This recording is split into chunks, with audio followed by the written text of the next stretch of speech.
Bienvenue dans la saison 2 de Profession Sophrologue, le podcast dédié aux sophrologues qui veulent donner du souffle à leur activité. Je suis Laurence Roufouillet, sophrologue depuis plus de 20 ans, auteure de 14 livres sur la pratique au quotidien, co-créatrice du sommet virtuel de sophrologie et formatrice auprès de centaines de professionnels. J'ai accompagné à ce jour près de 5000 personnes, aussi bien en cabinet qu'en entreprise. Dans cette nouvelle saison, je partage avec vous mes recherches mais aussi mon expertise au service de votre évolution professionnelle avec des repères concrets, des conseils sans langue de bois et des pistes réalistes. Que vous débutiez ou que vous ayez déjà plusieurs années de pratique, ce podcast est là pour vous soutenir, vous inspirer et vous faire passer à l'action. Alors, êtes-vous prêt ou prête à prendre une bonne dose d'énergie ? C'est parti! Bonjour à tous et à toutes et bienvenue dans cette deuxième saison et cet épisode numéro 30. Ça y est, c'est la rentrée. Alors la rentrée, c'est vraiment une période clé, notamment pour un sophrologue, parce qu'après le creux de l'été, c'est un nouveau cycle qui débute. On peut donc lancer une nouvelle dynamique, c'est vraiment le bon moment. Aujourd'hui, je partage avec vous mon setup de rentrée, c'est-à-dire tout ce que je fais pour redémarrer mon activité avec enthousiasme et surtout sur de bonnes bases. Alors, au passage, mon mot de rentrée, c'est justement ce mot enthousiasme. En janvier, j'avais choisi le mot authenticité, mais j'ai envie de reprendre pour ces prochains mois avec enthousiasme et j'espère aussi vous le faire partager. Donc, voici les quelques étapes que je mets en place pour reprendre à la rentrée. La première étape, c'est vraiment le réamorçage de mon cabinet. J'ai besoin d'un petit temps pour me réapproprier mon cabinet. Alors, j'y retourne toujours quelques jours avant que mes clients reviennent, non seulement pour faire du ménage ou éventuellement du rangement, mais aussi pour y passer du temps. Après ces mois d'été, j'ai besoin de m'y réinstaller, mais aussi d'y reprendre ma place pour à nouveau pleinement incarner la sophrologue que je suis. Donc souvent, ce que je fais, c'est que j'y passe un peu de temps, ne serait-ce que pour travailler, écrire, préparer la rentrée, même si je n'ai pas encore de consultation. Toujours au cabinet, je vais en profiter pour annoncer la réouverture auprès des clients réguliers ou des clients anciens. J'en ai déjà parlé dans le courrier du cœur numéro 4, je vais privilégier plutôt les SMS ou éventuellement un mail pour les clients qui sont venus récemment. Alors, qu'est-ce que ça veut dire récemment ? Je fais le choix de relancer, de réinformer les clients qui sont venus depuis 1 an, c'est-à-dire depuis septembre de l'année précédente jusqu'à maintenant. Donc j'ai un fichier dans lequel je peux utiliser notamment, avec leur autorisation bien sûr, leur numéro de téléphone pour envoyer les SMS.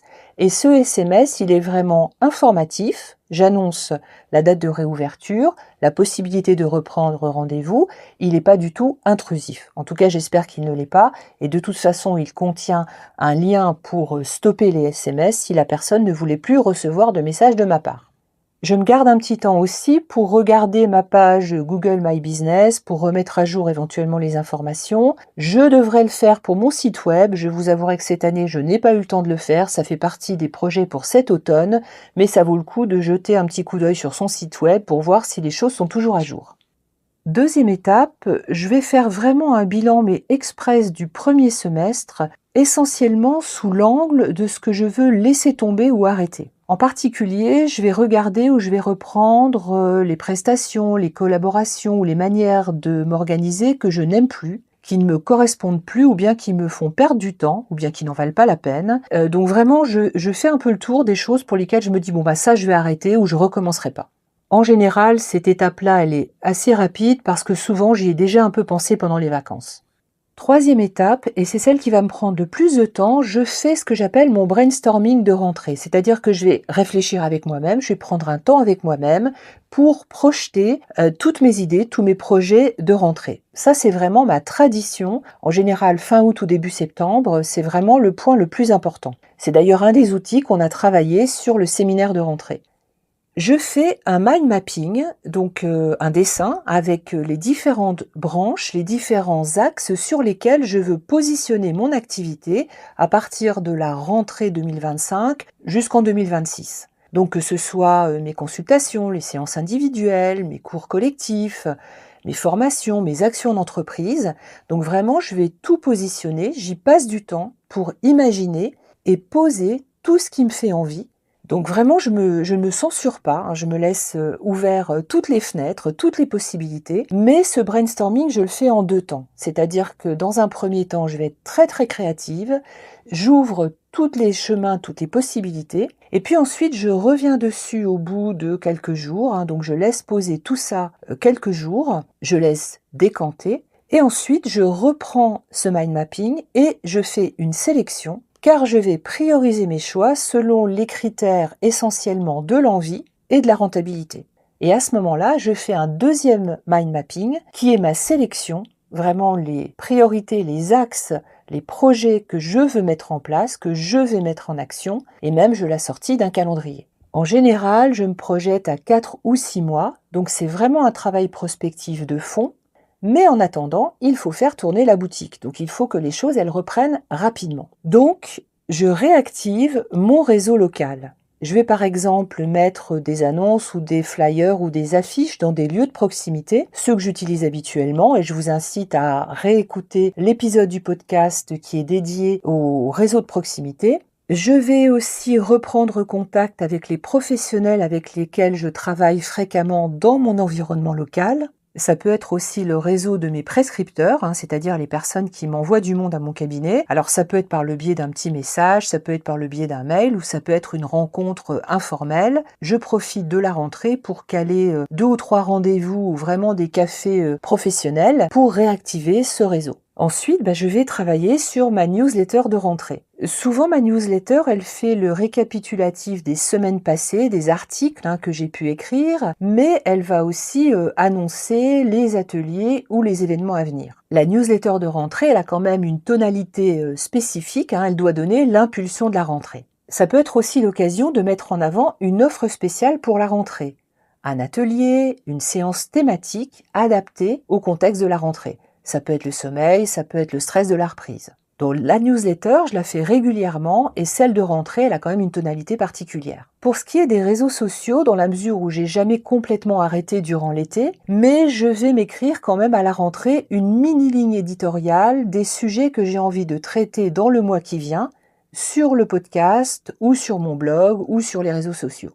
Donc je vais vraiment me mettre l'ordre des thèmes que j'ai envie de traiter. Et puis, dans un deuxième temps, je reprends les contacts en entreprise qui n'ont pas encore abouti. Ou bien, je réfléchis à la manière de les relancer, toutefois sans les harceler. Alors, à nouveau, c'est un brainstorming spécifique qui est beaucoup plus axé sur les institutionnels, les organisations ou les entreprises. Je ne vais souvent pas parler de tout en même temps, je vais choisir quelques actions que j'ai envie de mettre en avant et je vous mets en garde sur le fait que à la rentrée, les décideurs en entreprise sont submergés de mails à lire. Donc il vaut mieux attendre un petit peu, il vaut mieux attendre la deuxième quinzaine de septembre pour le faire. Dans ce mail, soit je reviens sur un projet qui est en cours mais qui n'a pas encore abouti, ou alors je peux proposer un nouveau sujet. Et puis, dernière chose, dans mon setup de rentrée, dans ma to-do list, dans ma checklist de rentrée, je ne m'oublie pas. C'est-à-dire que je pense aussi à moi. Alors, non pas en partant dans des bonnes résolutions, en me fixant par exemple une routine wellness ou alimentation complètement cadrée, mais plutôt en considérant le temps que je veux garder pour moi et surtout, pour quoi faire. Je vous invite à vous poser la question, qu'est-ce qui vous ressource vraiment ? Qu'est-ce qui fait remonter vos réservoirs d'énergie physique, intellectuelle et émotionnelle ?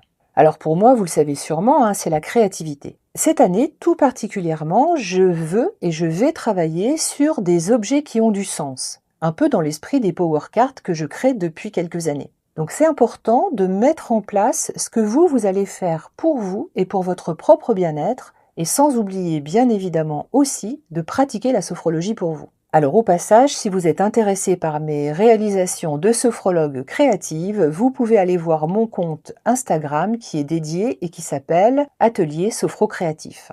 Donc, pour vous mettre dans des bonnes habitudes et dans des bonnes actions de rentrée, en résumé, préparez les choses par étapes, parce qu'il est compliqué de vouloir tout faire en même temps et il serait dommage de vous épuiser dès les premières semaines de septembre. Mais n'attendez pas trop non plus pour poser des bonnes bases et aborder votre rentrée de manière fluide et constructive.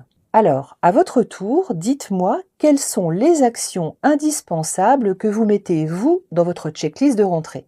Vous pouvez les indiquer en commentaire de cet épisode ou vous pouvez les partager sur le compte Instagram @espace du calme. Donc forcément, je vous souhaite une belle rentrée, pleine d'enthousiasme et surtout pleine de projets. C'est fini pour aujourd'hui. J'espère que cet épisode vous a plu et surtout donné l'envie de passer à l'action. Le programme des workshops, ces ateliers pratiques réservés aux sophrologues, se poursuit. Vous pouvez retrouver les thèmes précédents sur la boutique, le lien est en description, et rester informé des prochains. Rendez-vous sur Instagram @espace du calme pour plus d'informations. En attendant, prenez aussi soin de vous et on se retrouve très vite dans le prochain épisode. À bientôt.